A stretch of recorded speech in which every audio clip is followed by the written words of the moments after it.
ঘটনাটা হচ্ছে এই যে আমি বারবারই ভাবি যে এই আজ থেকে আমি কৃষ্ণের কথা আরম্ভ করে দেব, কিছুতেই হতে চায় না। কেননা এমন একজন মানুষের কথা বলতে চাই,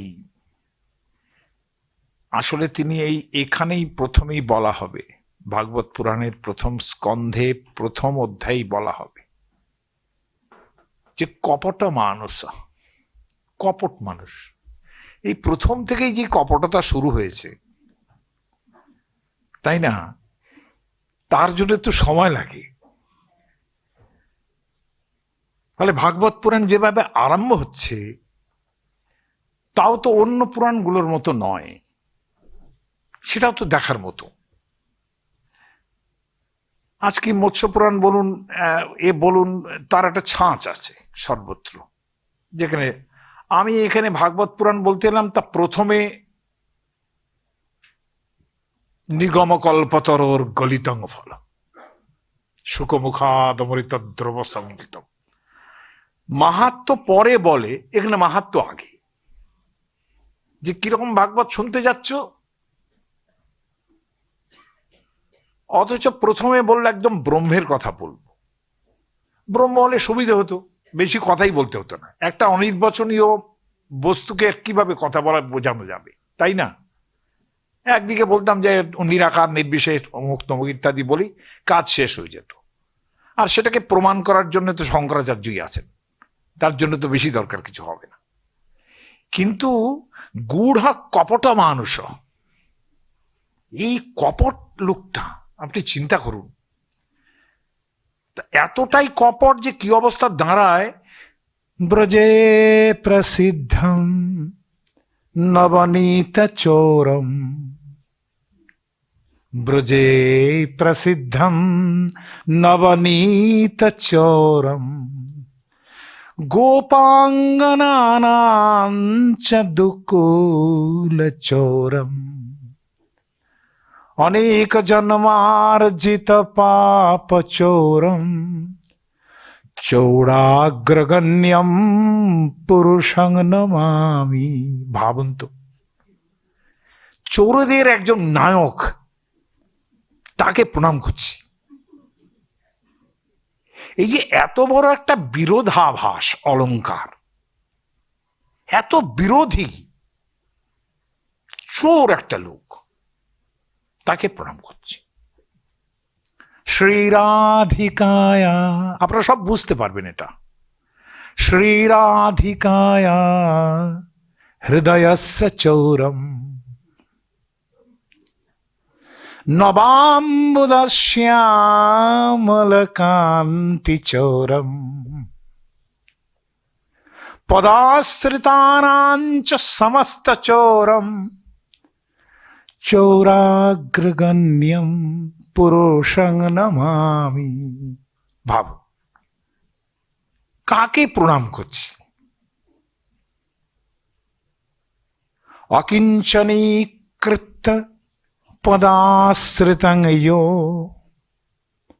যার পায়ে আশ্রয় নিলে অকিঞ্চন করে দেন, টাকা পয়সা সব শেষ হয়ে যায়, বাবাজি হয়ে যেতে ইচ্ছে করবে, বৈরাগী হতে ইচ্ছে করবে, একবারে মানে বৈরাগী মানে লালা বাবুর মতো। যে একজন বললো যে আরে তুমি, কিংবা চিন্তামণির জয়তী, বিল্বমঙ্গলের চিন্তামণি, তিনি একজন গণিকা, বেশ্যা, তিনি বললেন যে তুমি এইভাবে আমার কাছে এসেছো। যদি এইভাবে কৃষ্ণের কথা ভাবতে, একটা রাস্তায় বেরিয়ে পড়লেন, সেই লোকটা সঙ্গে সঙ্গে বলছে চিন্তামণির জয়তী। সেই বেশ্যার নাম প্রথম চিন্তামণি, তার নাম ছিল, ভগবানের নামও চিন্তামণি। চিন্তামণির জয়তী সোমগিরি গুরুর মে শিক্ষা গুরুশ্চ ভগবান শিখিবেঞ্চ বলি। এই যে একটা লোক বেরিয়ে পড়ছে, এরকম একটা আকর্ষণ যার, তার কাছে পৌঁছতে গেলে একটু সময় লাগবে না বলুন দেখি? গূঢ় কপট মানুষ বলছেন অকিঞ্চনীকৃত পদাশ্রিত, যিনি অকিঞ্চন করে দেন, তার আশ্রয় নিলে তিনি অকিঞ্চন করে দেন। কিংচন অর্থাৎ যার কিছু আছে, ধন সম্পদ তার আছে কিছু, কিন্তু অকিঞ্চন মানে যার কিছু নেই। যিনি অকিঞ্চনই পরম পদ আশ্রয় করলে অকিঞ্চন করে দেন একেবারে। পদাশ্রিতঙ্গজ অকিঞ্চনৈকৃত্য পদাশ্রিতঙ্গজ করোতি ভিক্ষুম পথি গেহহীনম। সব বাড়ি টাড়ি সব উধাও হয়ে গেছে, বাড়ি টাড়ি নেই, ভিখারি বানায়। রবীন্দ্রনাথ বলবেন কিন্তু আমায় ভিখারি সাজায়, কি রঙ্গ তুমি হেরিছ। আমার মহাকবি সব জানেন, কিন্তু এই গূঢ় কপট মানুষ কি করতে পারেন? আমায় ভিখারি সাজায়, কি রঙ্গ তুমি হেরিছ। তো তাঁর খেলা, তিনি দেখছেন আমি ভিখারি হয়েছি। তাহলে কি দাঁড়ালো? যিনি অকিঞ্চন করে দেন, ভিক্ষু করে দেন, রাস্তার ভিখারি করে দেন। তারপরেই কবি লিখছেন, কেনাপহ, কেউ কি এমন দেখেছ যে এমন ধরনের চুরি করতে পারে এমন একটা লোক? সে কিরকম হৃদয়ের মহারাজ হয়ে যায়। এমন দেখেছ কখনো? কোনোদিন শুনেছ কখনো এরকম লোক? তো সেই রকম লোকের কথা আরম্ভ করতে গেলে যা হয় আমার তাই হচ্ছে যে পদ্ধতিই আসতে পারছি না। কিন্তু এটা তো শুনতেই হবে যে ভাগবত পুরাণ আরম্ভ যে হচ্ছে সেটা অন্য পুরাণগুলোর প্যাটার্ন নয়, কিন্তু যেটা দাঁড়াচ্ছে সেটা এইরকম যে অন্যান্য জায়গায় যেরকম আছে ঠিক সেরকম ভাবেই, ঠিক যেরকম মহাভারতে আছে, নৈমিষে অনিমিষা ক্ষেত্রে। আমি কয়েকটা শ্লোক বলবো, একটু ধৈর্য ধরবেন। নৈমিষে অনিমিষা ক্ষেত্রে ঋষয়া শৌনকাদয় সত্রম স্বর্গায় লোকায় সহস্র সমমাসত। মহাভারতও এরকম আছে যে শৌনক তিনি দ্বাদশ বার্ষিকে সত্রে তিনি 12 বছর ধরে একটা যজ্ঞ করছেন, এবং 12 বছরের যে যজ্ঞ হয় তার তো স্বাভাবিকভাবে তার মধ্যে যেরকম দৈনন্দিনতার কিছু কিছু ব্যাপার থাকবে, আবার একই সঙ্গে বলে রাখি 12 বছর ধরে যে যজ্ঞ চলবে তাদের মাঝে মাঝে কিছু অবসরেরও ব্যাপার থাকবেই। আজকে যদি 64 প্রহরের একটা কীর্তন হয়, এখন আর সেসব হয় না। আমি জীবনে একটা জায়গায় নবরাত্রি কীর্তন হচ্ছে, সেখানে উপস্থিত ছিলাম, দেখেছি, 2-3 জায়গায় গেছি, এরকম 9 রাত্রি ধরে কীর্তন হবে। সে যে কীর্তন করছে কীর্তন, কিন্তু তার মধ্যে যেহেতু 9 রাত্রি ধরে যেহেতু হচ্ছে, মাঝে মাঝে যারা কীর্তন করছেন তাদের আবার অবসরের সময়ও আসছে। আবার আরেকটা দল, আরেকটা লোক, অন্য জায়গা থেকে আসছে, তারা কিন্তু দল পয়সা নিয়ে করছে না, অনেকেই সব সাধু বাবাজি সবাই এসছে, সেখানে সব কীর্তন হচ্ছে। তখনকার দিনে হতো এইরকম, একটা জায়গায় কীর্তন সব ছুটলো, সেখানে অন্যান্য মঠের লোকেরাও ছুটলো, এইরকম। তো এই যে অবসরের জায়গা, এটা আমি আগে বলে ফেললাম। নৈমিষে অনিমিষা ক্ষেত্রে, নৈমিষারণ্য একটা জায়গা, আপনারা কেউ গেছেন কিনা জানি না, কেউ গেছেন, আমি যাইনি, আমি সব কল্পনা করতে ভালোবাসি। সেখানে নাকি সরস্বতী নদীর তীরও ছিল, এরকম একটা বলে। যাই হোক, যে আমাদের একেবারে বৈদিক জগতের একেবারে সরস্বতী নদী, তাকে ভীষণভাবে ইম্পর্টেন্ট বৈদিকের বেদের ক্ষেত্রে। যাই হোক, সেই যে নৈমিষারণ্য, এর পেছনে একটা গল্প আছে, এবং একটা লক্ষ্য করে দেখবেন যে অদ্ভুত শব্দটা নৈমিষারণ্য। নিমিষ কিংবা নিমেষ মানে হলো চোখের পাতা। আমাদের পাতা পড়ে যে আমরা বলি এক নিমেষে, বলি না? হ্যাঁ, কিংবা রবীন্দ্রনাথ বলছেন এই যে একটা শব্দ, সেটা রবীন্দ্রনাথ কিভাবে বলছেন দেখুন। এই যে নৈমিষারণ্য, আমি একটু বেশি বলে ফেলছি, এটা যদি আপনি একদম কথা বলতে বলতে, সেইখানকার লোকেরা কথা বলতে বলতে সংস্কৃত শব্দ অপভ্রষ্ট হয়ে যায়। আরো লক্ষণীয়, যে মূর্ধন্য স মহারাষ্ট্র কিংবা ইত্যাদি অঞ্চলে অনেক সেটা খ উচ্চারণ করেন। আমরা যখন স্নান মন্ত্র বলি সহস্র শীর্ষা পুরুষা, ওরা বলে সহস্র শীর্ষা পুরুষা, সহস্র শীর্ষা পুরুষা। কেমন করে এই মূর্ধন্য স্বর খ উচ্চারণ হয় আমি জানি না, কিন্তু লক্ষণীয় যে নৈমিষারণ্য, তার যদি অরণ্য এই অংশটুকু বাদ দেন তাহলে থাকে নৈমিষার, তাই না? অরণ্যের মূর্ধন্যয় জফলাটা বাদ দিয়ে দিলেন, আস্তে আস্তে বলবেন নৈমিষার, কথা বলতে বলতে নৈমিষার হয়ে যাবে সেটা। নৈমিষার থেকে দেখুন ওরা খ উচ্চারণ করে, তার থেকে হয়ে গেল নিমখার। নিমখার কিন্তু স্টেশন আছে, তার মাঝে মানে নৈমিষারণ্যের নামে একটা স্টেশন আছে। কেন এইরকম নামটা হলো নৈমিষারণ্য, সেটা যখন মহাভারত পড়েছি তখন দেখেছি যে সেখানে নাকি দুর্জয় বলে একজন দৈত্য ছিল। সেই দৈত্য খুব অত্যাচার করত এবং তাকে ভগবান শেষ পর্যন্ত কি করলেন যে সেইখানে গৌরমুখ মুনি বলে একজন ছিলেন, তো যে কোনো উপায়ে হোক সেই দুর্জয় দৈত্যকে নৈমিষারণ্যে পাঠিয়ে ওই দুর্জয় দৈত্যের মানে ওই গৌরমুখ মুনির সামনে ফেলতে হবে তাকে, এই অবস্থাটা করলেন ভগবান। তাই হোক, আলটিমেটলি ভগবান এসব ব্যবস্থা করেন মাঝে মাঝে। হ্যাঁ, ওদের কাজ মানে ব্রহ্মা বিষ্ণু মহেশ্বরের মধ্যে এইসব নানান রকম খেলা আছে। একজন বর দেবেন তুমি বেড়ে ওঠো, তুমি বড় হও। হ্যাঁ হ্যাঁ, শিব বলবেন তুমি ভস্মাসুর, তুমি খুব বড় হও। হ্যাঁ, তুমি একদম কি বর চাই না, আমার বর চাই যে আপনি আমার মাথায় হাত যার মাথায় হাত রাখবো সেই মরে যাবে, সে সঙ্গে সঙ্গে ভস্ম হয়ে যাবে। শিব বর দিয়ে শিবের মাথাতেই যেই হাত রাখতে গেল সঙ্গে সঙ্গে সে দৌড় আরম্ভ করলেন একেবারে। হ্যাঁ, সে দৌড়ে বৈকুণ্ঠ পর্যন্ত পৌঁছে গেলেন। বোঝাপড়া আছে, এসব বলে না এখন সেটিং আছে, সব সেটিং আছে। হ্যাঁ, পৌঁছে গেলেন। বিষ্ণু মোহিনী রূপ ধারণ করলেন, আবার জেগে ওকে চলাতে বাধ্য করলেন। দৌড়াচ্ছেন দৌড়াচ্ছেন দৌড়াচ্ছেন, সেই দৌড়াচ্ছে, এ দৌড়তে দৌড়তে বৈকুণ্ঠে পৌঁছলো, ইনিও পৌঁছলেন। আর ইনি পৌঁছানোর আগেই বললেন যে দেখো তুমি কিসের পেছনে দৌড়চ্ছ, শিবের পেছনে দৌড়চ্ছ। বলে এরকম বোকা লোক, এরকম একটা লোক তোমাকে বর দিয়েছে, তুমি বিশ্বাস করলে এটা? হ্যাঁ, আমি মোহিনী, আমি বিষ্ণু স্বরূপ, তুমি কি বলছো? এটা বিশ্বাস করো তুমি। একটা বোমলা লোক, কোনো ঠিক ঠিকানা নেই, জঘন্য, সবসময় মাঝে মাঝে এটা ওটা বলে, ওর কথার কোনো মূল্য আছে? গাঁজা খায়। হ্যাঁ, এগুলো বলছে ঠিক নয়। বলে ঠিক কিনা নিজের মাথায় হাত দিয়ে দেখ না, নিজের মাথায় হাত দিলে ভস্ম হয়ে গেল। তাহলে এই যে অদ্ভুত সেটিং আমাদের দেবতাদের মধ্যে আছে, কিন্তু ব্রহ্মা বিষ্ণু মহেশ্বরের মধ্যে তো আছেই, আমার বারবার মনে হয় এসব সেটিং আছে।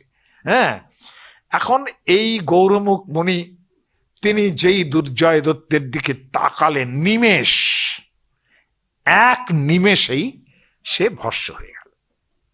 তার থেকেই নাম হয়ে গেল, সেখানেই তিনি তপস্যা করতে আরম্ভ করলেন, নৈমিষারণ্য এই নাম হয়ে গেল।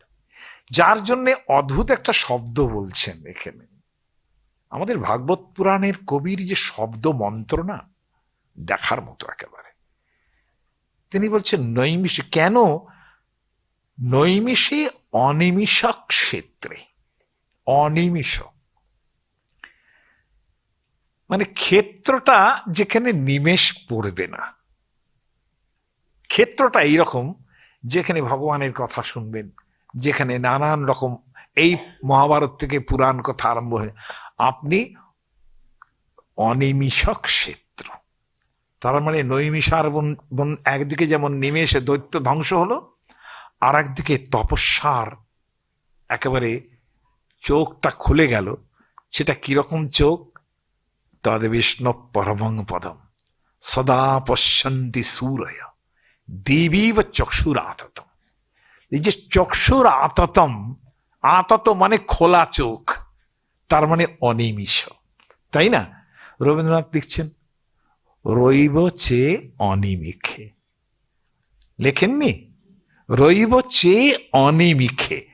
ইনিও মূর্ধন্য সব ব্যবহার করলেন না, মারাঠিদের মতো খ ব্যবহার করলেন, খেয়াল করেছেন কি? হ্যাঁ, তাহলে শুধু ওরাই যে পুরুষ বলে আমরা বলি না তা না। রইব চেয়ে অনিমিষে কবিতা হয়ে গেছে। তাহলে এই যে অনিমিষে ক্ষেত্র, অনিমিষক ক্ষেত্র, সেখানে শৌনকাদি ঋষিরা তারা সত্র, সত্র মানে যাগ যজ্ঞ, যার থেকে পরবর্তীকালে ছত্র কথাটা এসছে, যার থেকে আপনারা বলবেন দান ছত্র করছে, তাই না? আমরা বলি দান ছত্র করছে, আসলে কিন্তু সত্র, ছত্র নয়, সত্র থেকে ছত্র হয়ে গেছে, আমরা বলি দান ছত্র, আসলে সত্র। সত্র মানে যাগযজ্ঞ। আমি একটুখানি বেশি বুঝিয়ে দিচ্ছি বলে আপনারা রাগ করছেন না তো? হ্যাঁ, না এগুলো তো সব মানে পয়েন্টলেস কথা, তাই না? হ্যাঁ, তো এই যে অনিমিষক ক্ষেত্রে তিনি শৌনকাদি ঋষিরা, শৌনক একেবারে বৈদিক ঋষি, তিনি যাগযজ্ঞ করছেন, মানে হি ইজ দ্য লিডার। অন্যান্য মুনিরা আছে, কেননা 12 বছর ধরে যজ্ঞ হবে। এখানে আবার ভাগবত পুরাণ, যেহেতু একটু বাড়িয়েই কথা বলা স্বভাব, বাড়িয়ে কথা বলতেই হবে, না হলে হবে না। কারণ আমরা ভগবানের কথা বলবো, আমরা যদি বাড়িয়ে বাড়িয়ে না বলি কি করে হবে? আপনারা ভগবত কথা এমনিতে কি হওয়া উচিত, এমনিতে ওই রকম নিরাকার নির্বিশেষ ব্রহ্ম ওই রকম হওয়া উচিত, ওই রকম শক্তপোক্ত জিনিস হওয়া উচিত, যা অনির্বচনীয় হওয়া উচিত, যেটা অনেকটাই কিন্তু তখনকার দিনের কুইনাইন খাওয়ার মতো। তাহলে কুইনাইনের উপরে সুগার কোটিং দিতে হয়, তা না হলে কুইনাইন গেলা যাবে না। তো ফলো আমাদের বাড়িয়ে বলতেই হবে। আর বাড়িয়ে বলা মানে কোনো এমন কিছু পৃথিবীতে নেই যা আমরা বাড়িয়ে বলছি না, সব সময় বাড়িয়ে বলছি। আমি বলবো যে আমার প্রিয়ার মুখখানা চাঁদের মতো, বাড়িয়ে বলা নয়।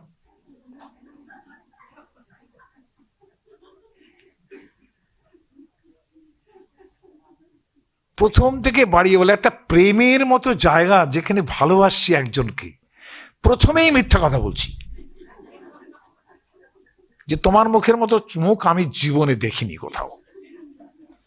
এই যে মুখখানা দিয়ে আরম্ভ হয়েছিল, সেই যে মিথ্যাচার আরম্ভ করেছিলাম, তার থেকে শত শত কাব্য তৈরি হচ্ছে।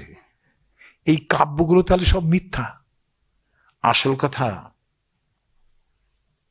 বাড়িয়ে না বললে চলবেই না। বাড়িয়ে না বললে গল্প হবে না, কেউ গল্প লিখতে পারবে না। বাড়িয়ে না বললে উপন্যাস লেখা চলবে না, কবিতা তো হবেই না, অসম্ভব। কাজেই বাড়িয়ে বলা যে অতিশয়োক্তি, এটা আমাদের স্বাভাবিক ধর্ম। আর এই বাড়িয়ে বলাটার মধ্যেই সমস্ত কাব্যিক সত্যটা থাকে। আসলে যাকে বলছি যে মুখখানা চাঁদের মতো, তার মুখখানা যদি চাঁদের মতো নাও হয়, সেটা আমি যে ভাবছি ওইখানে সত্যটা লুকিয়ে আছে। বাড়িয়ে বলার যে সত্যটা, অর্থাৎ পোয়েটিক ট্রুথ যেটা, সেটা ওইখানে লুকিয়ে আছে। ফলে সেটাই আসল ট্রুথ, তাই না? এই জগৎটাও তো সমস্ত বাড়িয়ে বেলা, সমস্ত জিনিসটাই বাড়ানো, যা কিছু হচ্ছে সব বাড়ানো আছে। এখন এই বাড়িয়ে বলা যদি না হয়, তাহলে কি করে হবে? বাড়িয়ে আমাদের বলতেই হবে। আমি কি করে ওই জন্য বললাম প্রথমেই যে একটা চোরকে প্রণাম করছি, ওই জন্যই বাড়িয়ে বলছি। এখন এই বাড়িয়ে বলাটা ক্ষমা করবেন, কেননা এই কি যে শৌনকাদি ঋষি শৌনক, তিনি, ওখানে মহাভারতে বলা আছে শৌনকাস্য কুলপতে, এখানেও কুলপতি শব্দটা একটু পরে ব্যবহার করবেন, ভাগবত পুরাণ ছেড়ে দেবে না, সেটা পরে বলবে। শৌনকাস্য কুলপতে 12 বার্ষিকে সত্রে, একদম গদ্যে লেখা মহাভারতের আরম্ভ যেখানে হচ্ছে, যে সেইখানে সমস্ত মুনি ঋষিরা এসে উপস্থিত হচ্ছেন, যেখানে শৌনকের যাগ হচ্ছে, যজ্ঞ হচ্ছে, সত্র হচ্ছে, সেইখানে সমস্ত মুনি ঋষিরা আছেন এবং তারা যাগ করছেন। এই যে 12 বার্ষিক সত্র, সেটা আমার পুরাণে, ভাগবত পুরাণে সহস্র সমমাস হতো, 1000 বছরের যজ্ঞ। একটু বাড়িয়ে বললেন, এই জন্য বললেন, অর্থাৎ যজ্ঞটার মর্যাদা বোঝাচ্ছেন, যে এত বড় যজ্ঞ আর কি, 1000 বছরের যজ্ঞ হচ্ছে। বেশ, আমরা এগুলো কিছু মনে করছি না। কিন্তু শৌনক হচ্ছেন কুলপতি। কুলপতি কাকে বলে? আমি ছোটবেলায় যখন ভাবতাম যে এটা বোধহয় একটা মানে একটা বংশের হেড আর কি, যেমন আমাদের হেড অফ দ্য ফ্যামিলি ভাবে, আমি ভাবতাম কুলপতি একটা কুলের মধ্যে সে জবকে বড়, এটা ভাবতাম। তারপরে অভিজ্ঞান শকুন্তলম পড়তে গেছি, সেখানে দুষ্যন্ত এসে উপস্থিত হচ্ছেন, তপবনে ঢুকবেন, সেখানে মানে দেখা করতে যাবেন কর্ণমুনির সঙ্গে। একদম ভুয়ো কথা, কর্ণমুনির সঙ্গে মোটেই দেখা করতে যাবে না। হ্যাঁ, আবার কি বলছি, তাকে বলা হলো কর্ণমুনি নেই বাড়িতে, কর্ণমুনি অন্য জায়গায় গেছেন, তীর্থে গেছেন। বলে ঠিক আছে, আমি মহর্ষি কর্ণের যে মেয়ে, তার কাছে আমি তার সম্বন্ধে প্রণাম জানিয়ে তারপর যাচ্ছি। বুঝুন, তারপরে তো যা হলো সে তো আর বলার মতো নয়। কিন্তু যখন ঢুকছেন রাজা, তখন হঠাৎ তার বলছেন, একজন তাকে বলছেন, যারে এই তো যখন সমস্ত বৈখানসদের সঙ্গে দেখা হয়েছে, ব্রহ্মচারী ঋষিদের সঙ্গে দেখা হয়েছে, যাদের সঙ্গে কথা বলছেন যে এটা কার আশ্রম? কর্ণমুনির আশ্রম। আমি তাহলে কর্ণমুনিকে প্রণাম করেন? উনি নেই, ওনার মেয়েকে কাছে আমি প্রণাম জানিয়ে যাচ্ছি। বলে তখন বৈখানসরা বলছেন, দেখুন এসা খলু কর্ণস্য কুলপতের অনুমালিনী তীরম আশ্রম দৃশ্যতে। এই হচ্ছে মহর্ষি কুলপতি কর্ণের অনুমালিনী তীরম। কি শব্দ! আহা, অনুমালিনী তীরম, ঠিক মালিনী বয়ে যাচ্ছে, যেটা ঠিক অবনীন্দ্রনাথ ঠাকুর ছবির মতো আঁকবেন যে মালিনীর জল বড় স্থির। হ্যাঁ, এই অনুমালিনী তীরম আশ্রম উদ্দেশ্যতে, এইখানে কুলপতি শব্দটা প্রথম পেলাম এবং দেখলাম তার অর্থ হচ্ছে যে একটা এইরকম আশ্রমিক যিনি গুরু, তিনি যদি একলপ্তে 10,000 শিষ্য পোষেন তাহলে তাকে কুলপতি বলে। ধরে নিন 10,000টা বড্ড বাড়াবাড়ি, আমি তো বলেইছি বাড়াবাড়ি আমাদের করতেই হবে, কিন্তু এমন কতগুলি শিষ্য যারা এই কর্ণের আশ্রয়ে এসছেন, যাদের কিন্তু টিউশনি দিয়ে পয়সা দিয়ে পড়তে হয় না, এইখানে হচ্ছে ক্ষমতাটা। তার মানে গুরুকুলে যে যাচ্ছে একটা গুরুর, তার কাছে এতগুলো মানুষ তারা আসেন, থাকেন দিনের পর দিন, ব্রহ্মচারী শিক্ষা লাভ করেন, তারপর শিক্ষা শেষ হলে যান, গুরু দক্ষিণা দিয়ে তারপর যান। বেশ, ওইটাই তার লাস্ট টিউশন ফি। এখন এই যে শৌনক, তিনিও কিন্তু কুলপতি, অর্থাৎ বহু মুনি ঋষিরা সেখানে আছেন, সেখানে সত্র হচ্ছে। তারা সকাল থেকে আরম্ভ করেছেন, এক যজুর্বেদের ঋষি অধ্যর্যু, ঋগ্বেদের ঋষির নাম হোতা, তিনি দেবতাদের আহ্বান করছেন। সামবেদের ঋষি, তিনি সামগ, একজন ব্রাহ্মণ, তার নাম উদ্গাতা, তিনি সামগান গাইছেন। ওদিকে যজুর্বেদের ঋষি বৌষাট বলে আহুতি দিচ্ছেন, চলছিল। অবসর তৈরি হয়েছে। এই অবসরের মুহূর্তে সেখানে এসে যিনি উপস্থিত হয়েছেন, তিনি হচ্ছেন উগ্রশ্রভা সৌতি সূত। সূত মানে হচ্ছে অর্থাৎ ক্ষত্রিয় বাবা এবং ব্রাহ্মণ বউ, তাদের ছেলে হবে, তার নাম হচ্ছে সূত। এটা একটু মাথায় রাখুন, আমি যখন বলছি তখন একটু ডিটেলসেই বলছি। সূত মানে হচ্ছে তৎকালীন দিনে বলছেন প্রথমং বর্ণ বৈকৃতম। সূত হচ্ছে প্রথমং বর্ণ বৈকৃতম। কি বলা হচ্ছে? বলছে যখন যজ্ঞ হচ্ছিল তখন বৃহস্পতি আর ইন্দ্র এই দুয়ের সম্বন্ধে আহুতি যাবে, তো যিনি ঋত্বিক তিনি ভুল করে ইন্দ্রের আহুতি বৃহস্পতিকে দিলেন, আর বৃহস্পতির আহুতি ইন্দ্রকে দিলেন। ইন্দ্র হচ্ছেন ক্ষত্রিয়, তিনি রাজা, দেবতাদের রাজা এবং তার ক্ষত্রিয় রাজা। হ্যাঁ, তার সংজ্ঞা ক্ষত্রিয়। বৃহস্পতি ব্রাহ্মণ, তিনি ব্রাহ্মণ গুরু। তার আহুতি দেওয়া হলো কোথায়? ইন্দ্রকে, ইন্দ্রের আহুতি দেওয়া হলো বৃহস্পতিকে। এই প্রথমং বর্ণবৈকৃতম, যেখান থেকে সুতের জন্ম হলো। তবে সে লোকটা কিন্তু খুব ফালতু নয়, খুব উচ্চস্তরের মানুষ, এটা বোঝা যাচ্ছে। কিন্তু তাদের স্বভাব হলো তারা এখানে ওখানে ঘুরে বেড়াবেন, সমস্ত ঋষি মুনি তাদের আশ্রমে আশ্রমে ঘুরে বেড়াবেন। এই যে মহাভারত বলছেন যে সুত তিনি উগ্রশ্রবা সৌতি যখন এসে উপস্থিত হচ্ছেন, আমাদের এখানে দেখার মতো জিনিস হলো যে এখানে ব্যাপারটা একটু অন্যরকম ভাবে আরম্ভ হচ্ছে। অন্যান্য পুরাণগুলোতে এইরকম নয়, এমনকি মহাভারত এইরকম নয়। মহাভারতে যখন আরম্ভ হচ্ছে সুত এসছেন, তখন হই হই করে সমস্ত, এখানেও সেটা হবে, সমস্ত হই হই করে সমস্ত মুনি ঋষিরা যারা যজ্ঞ করছিলেন তারা অবসর সময়ে উপস্থিত হয়েছেন তার কাছে, এবং সৌনক তখনও এসে উপস্থিত হতে পারেননি, তিনি ব্যাপৃত ছিলেন কাজে। তো তাকে মুনিরা জিজ্ঞাসা করছেন, আচ্ছা এই কোথায় গেছিলি, কোথা থেকে এলে তুমি? সে প্রশ্নের উত্তর দিচ্ছে, এই তো আমি সমন্ত পঞ্চকে গিয়েছিলাম, যেখানে সমস্ত একেবারেই তর্পণের জল পাণ্ডব কৌরবদের, সে কিন্তু সূচনা আরম্ভ করেছে। সে কি বলতে যাবে ভবিষ্যতে সে বলতে আরম্ভ করেছে, কিন্তু যে এইসব পাণ্ডব কৌরবের যুদ্ধ হয়েছিল, তা আমি সেই সব সেখানে তর্পণ হয়েছে সেই সব দেখে টেকে আমি আসছি। তার মানে সে একজন লোক যে একেবারে অকুস্থলে গিয়ে সবকিছু দেখে টেকে আসছে। তার কাছে এরা গল্প শুনতে চাইছে যে কি হয়েছে, কি হয়েছিল সেখানে। মহাভারত কথা আরম্ভ হচ্ছে, আরম্ভ করলেন এখানে মঙ্গলং মঙ্গলং বিষ্ণু মঙ্গলং গরুড়ধ্বজা বলে আরম্ভ করলেন। এখন এই যে ভাগবত, এখানে একটা অদ্ভুত ব্যাপার দেখছি। এখানে কি বলবেন না বলবেন, আমরা যারা শ্রোতা, মানে they have got the better of the বক্তা, তারা বক্তাকে বলছেন আমরা এইটা শুনতে চাই।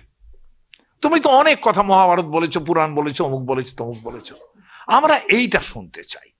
অর্থাৎ তাকে শেপ করে দেওয়া হচ্ছে যে আমার বক্তব্যটা এতদিন অনেক অনেক, তুমি যে হঠাৎ করে বলতে আরম্ভ করবে একটা কিছু, না অন্য কিছু না, ও না, আমরা এই ব্যাপারটা শুনতে চাই।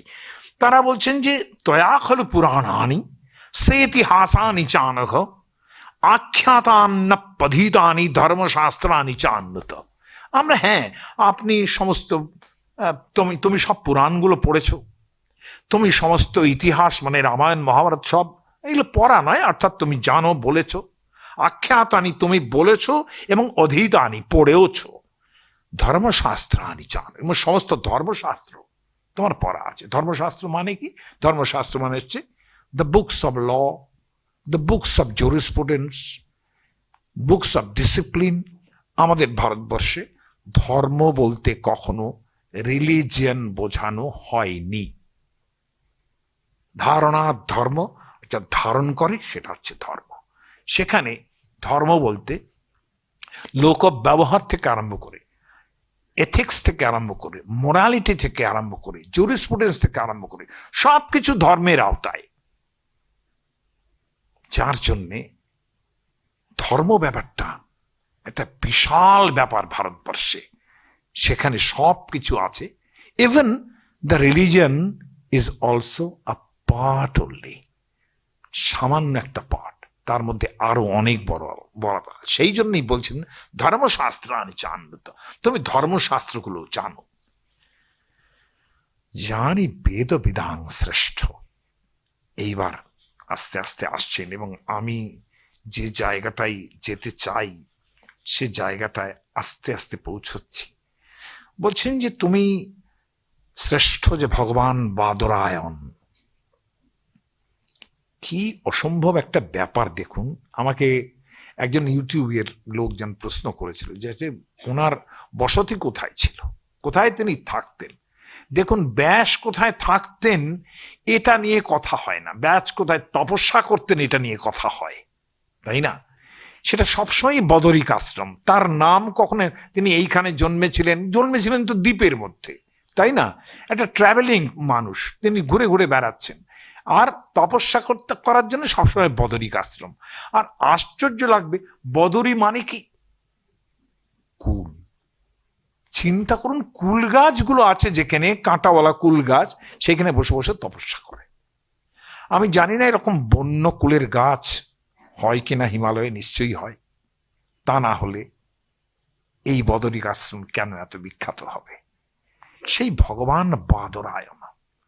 অয়ন মানে আশ্রয়।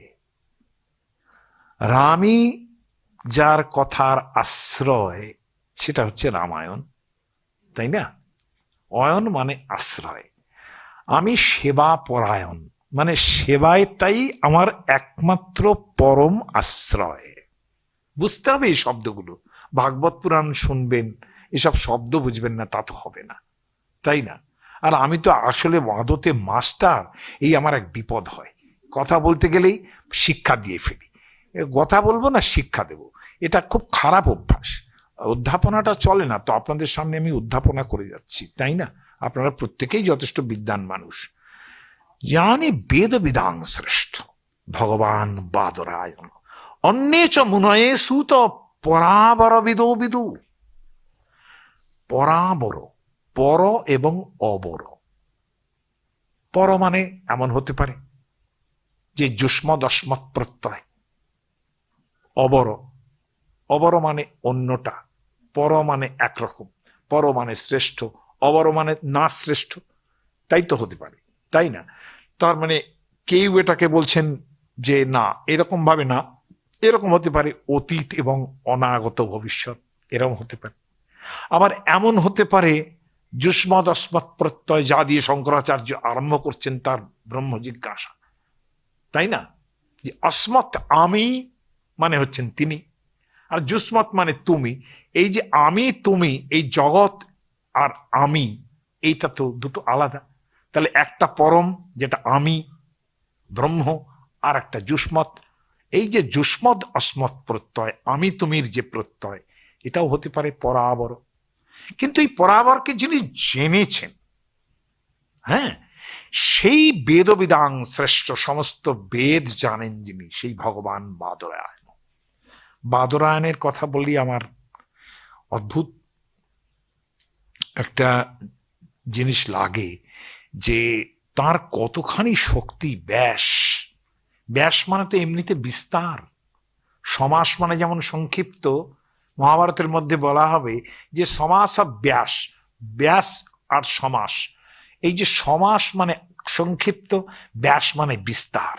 তো ব্যাস যে বিস্তার করেন, সেই বিস্তারিত বিবরণ যিনি দেন, সেই ব্যাস কিরকম, সেটা কত বড় কবি হতে পারেন তিনি, কত বড় মাস্টার হতে পারেন তিনি, সমস্ত যিনি জানেন সেই ভগবান। তার কথা আমি পরের দিন আরো বেশি করে বলবো, আজকে নয়। আজকে শুধু এইটুকু বলি যে তার সম্বন্ধে তো এমন কিছু বলা যেত, যে মানে বলা হয়েছে, ব্যাসের সম্বন্ধে বলা হয়েছে অচতুর বদন ব্রহ্মা।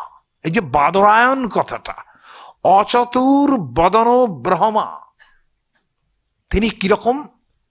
অচতুর বদন ব্রহ্মা, অর্থাৎ ব্রহ্মার তো 4টে মুখ, হ্যাঁ, তো ইনি কিরকম? যার 4টে মুখ নেই অথচ ব্রহ্মা। অচতুর বদন ব্রহ্মা, দ্বিবাহুর অপর হরি, মানে 2 বাহুতে তো হরি ভগবান, তিনি কৃষ্ণ দ্বিভুজ, কিন্তু ইনিও দ্বিবাহুর অপর হরি, তিনি আর এক হরি, অর্থাৎ শ্রীহরি ভগবান, তার সঙ্গে একাত্ম করে দেখছেন। আর কি? অভাল লোচন শম্ভু,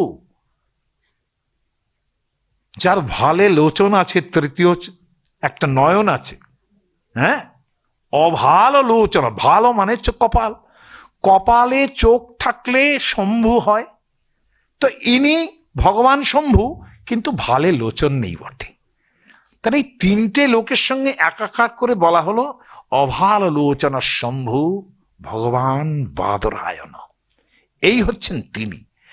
এখন ঘটনা কি, মধ্বাচার্য একটা অদ্ভুত শব্দ লিখেছেন এখানে, বলছেন যে দ্বৈপায়নেন যদ বুদ্ধম, দ্বৈপায়ন ব্যাস, তিনি যেটা বুঝেছেন ব্রহ্মাদ্বৈস্তন নবুদ্ধতে, যা ব্রহ্মা ইত্যাদিরা কেউ বোঝেননি।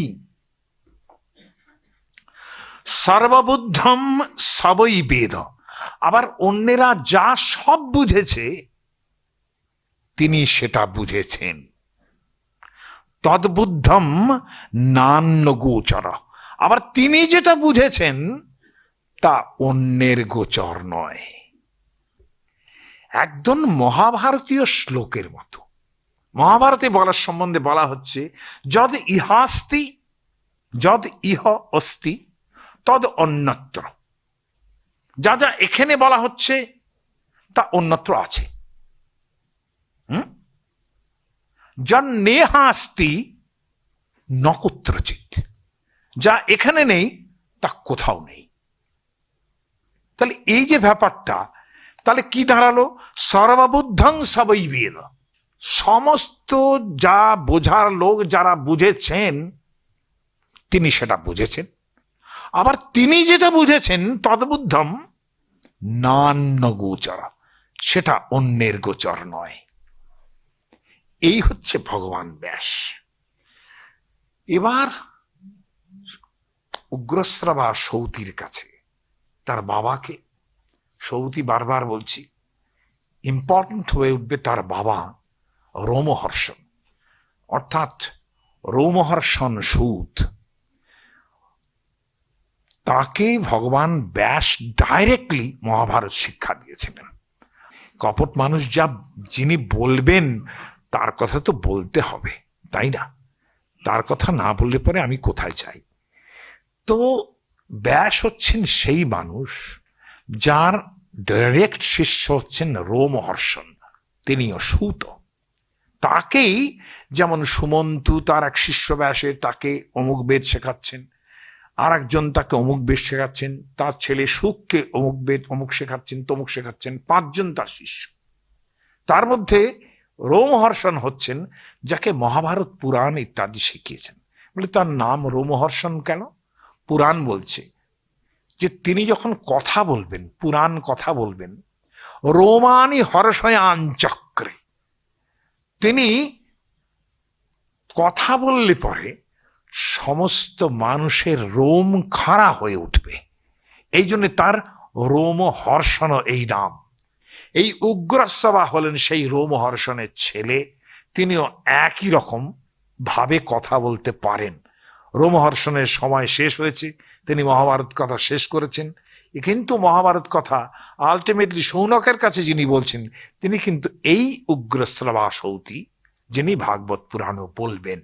হ্যাঁ, এখন এই উগ্রশ্রবা সৌতির কাছে বলা হলো যে আপনি তো সব জানেন যে কি করতে হবে না হবে, আর আমাদের একটাই বক্তব্য আছে, যে সেটা হলো যে এখন কলিকাল এসে গেছে। এই কলিকালের সময়ে আমরা একটু স্পেশাল কিছু শুনতে চাই। কেন?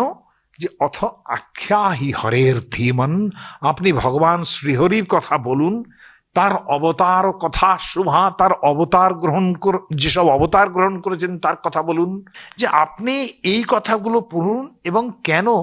বয়ং তু ন বিতৃপাম উত্তম শ্লোক বিক্রমে, উত্তম শ্লোক বিক্রমে।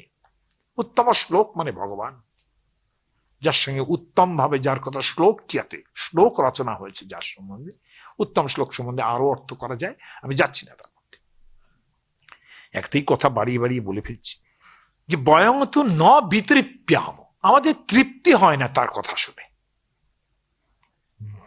উত্তম শ্লোক বিক্রমে, বিক্রম মানে তো আমরা জানি যে একেবারে বিক্রম দেখাচ্ছে, তা কিন্তু নয়। বিক্রম মানে ক্রম ধাতু, মানে হচ্ছে এক একটা পা রাখা, ক্রম ধাতু, চলা। ক্রম ধাতু মানে চলা। কেমন করে বুঝবেন জানেন? এটা শব্দটা সবচেয়ে সুন্দর আছে। আপনারা যখন বলেন সংক্রান্তি, শুনেছেন তো? সংক্রান্তি কথাটা বলেন তো। এই ক্রান্তি মানে সম্যক ভাবে ক্রান্তি, মানে সূর্য একটা রাশি থেকে আরেকটা রাশিতে যাচ্ছেন, বুঝতে পেরেছেন? সংক্রান্তি তাহলে কি দাঁড়ালো? সম্যক ভাবে গমন, একটা রাশি ছেড়ে আর একটা রাশিতে যাচ্ছে, সেটা সংক্রান্তি। তার মানে ক্রম মানে যাওয়া। যে আমরা তাহলে এই শব্দটা কেন প্রয়োগ করলে রেখে, এখানে সোজাসুজি অর্থ করতে পারি যে উত্তম শ্লোকের যে বিক্রম মানে পর পর পর পর যত ঘটনা আছে, এটা একটা বলতে পারি। আবার বলতে পারি এখানে স্মরণ করা হচ্ছে সেই পুরনো ঋগ্বেদের কথা অথবা ব্রাহ্মণ গ্রন্থের কথা, যেখানে বলা হচ্ছে বিষ্ণুর সম্বন্ধে বলা হচ্ছে ত্রিণী পদামি বিক্রমে, যিনি প্রথমে 3 পা ফেলেছিলেন যাতে স্বর্গ মর্ত্য পাতাল সেই জায়গাগুলো, সমস্ত জায়গাগুলো অধিকৃত করে ফেলেছিলেন, তিনি গ্রহণ করেছিলেন সেগুলোকে।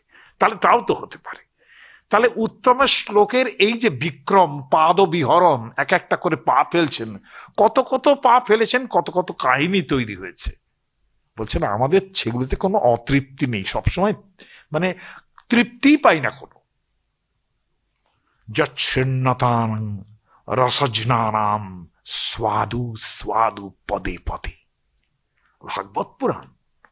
ভবিষ্যতে যখন আমরা রাসপঞ্চোধ্যায়ে পৌঁছবো, জানি না পৌঁছতে পারবো কিনা, কিন্তু যখন পৌঁছাবো, স্বাদু স্বাদু পদে পদে, প্রত্যেক পদের মধ্যে আস্বাদন। তা আগে থেকেই সেই আস্বাদন আরম্ভ হবে, আগে থেকেই আরম্ভ হবে। আমি আপনাদের কথা দিতে পারি, যেটুকু আমি বলতে যাব তার মধ্যে সেই আস্বাদন অবশ্য। কারণ আমি অনেক কঠিন কঠিন কথা যেগুলো, সেগুলো ছেড়ে দিয়ে যাব, তাই না? সেগুলো বলতে পারবো না, কারণ বললে পরে দিনের পর দিন সেগুলো আবার একটা দ্বাদশ বার্ষিক সত্র হয়ে যাবে। হ্যাঁ, আমি এখন এই দ্বাদশ বার্ষিকী পরিকল্পনাটা তো আমার উচিত হবে না, আমারও মৃত্যুর কাল এগিয়ে আসবে। আর আপনারা সুস্থ থাকুন, কিন্তু কথা হচ্ছে সেই সময়ের মধ্যে আমি শেষ করতে পারবো কিনা জানি না। কিন্তু এদের চিন্তা হচ্ছে খালি, আমি বারবার বলছি, এই অ্যাপ্রোচটা কিন্তু এই পুরাণে আলাদা। অন্য পুরাণে জিজ্ঞাসা করেন সুতকে, উগ্রশ্রবা সৌদি বলতে আরম্ভ করলে এই তো পুরাণ, পঞ্চলক্ষণ পুরাণ বলতে আরম্ভ করেন।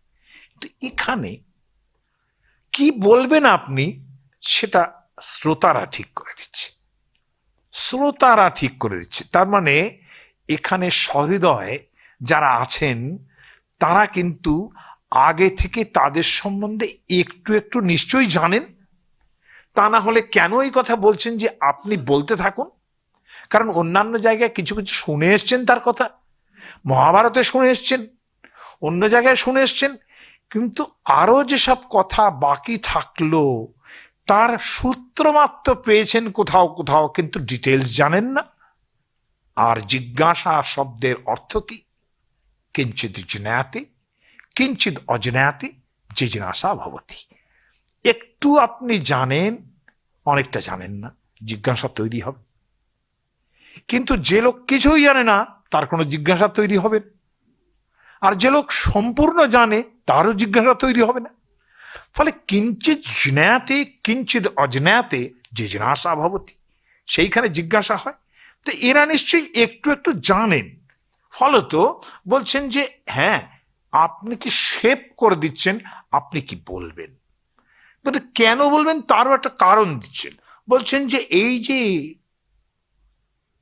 কৃতবান ইয়ানি কর্মাণি রামেন সহ কেশব, বলরামের সঙ্গে কেশব কৃষ্ণ যা যা কাজকর্ম করেছেন, অতিমর্ত্যানি ভগবান, যেগুলো অতিমর্ত্য মানে অমানুষী মনে হবে, সেগুলো কে করেছেন?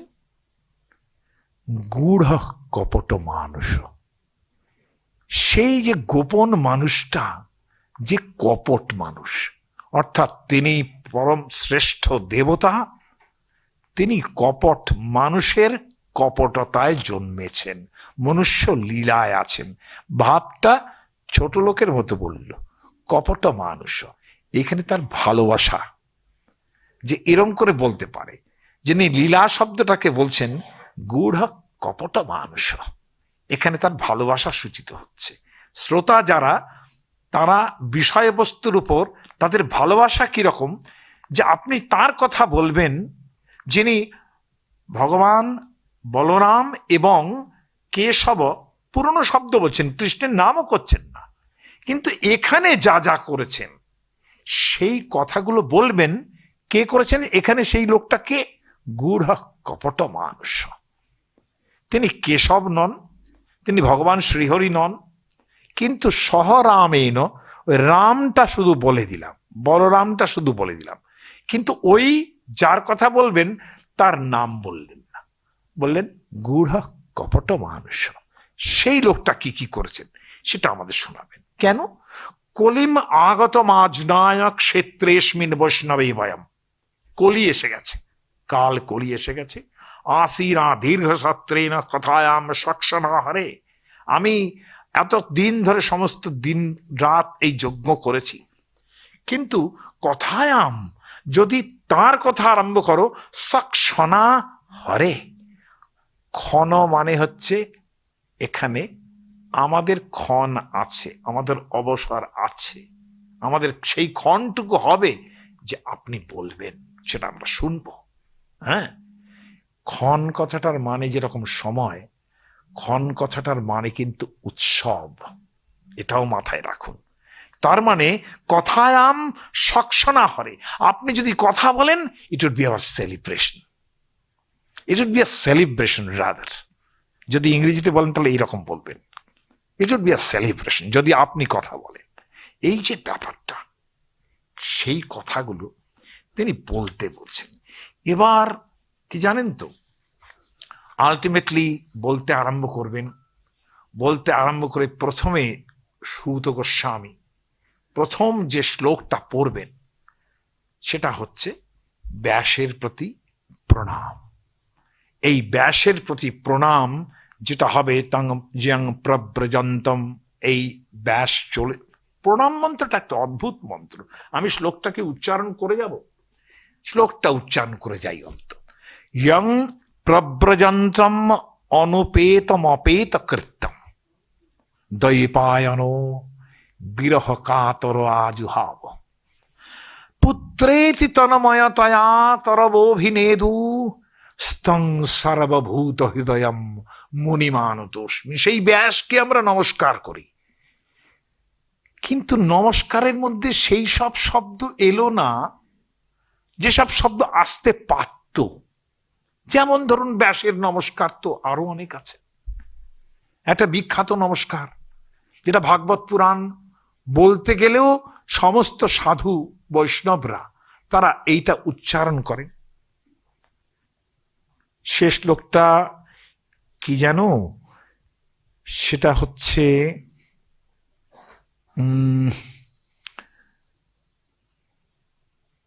এই তখন আমি ভুলে যাচ্ছি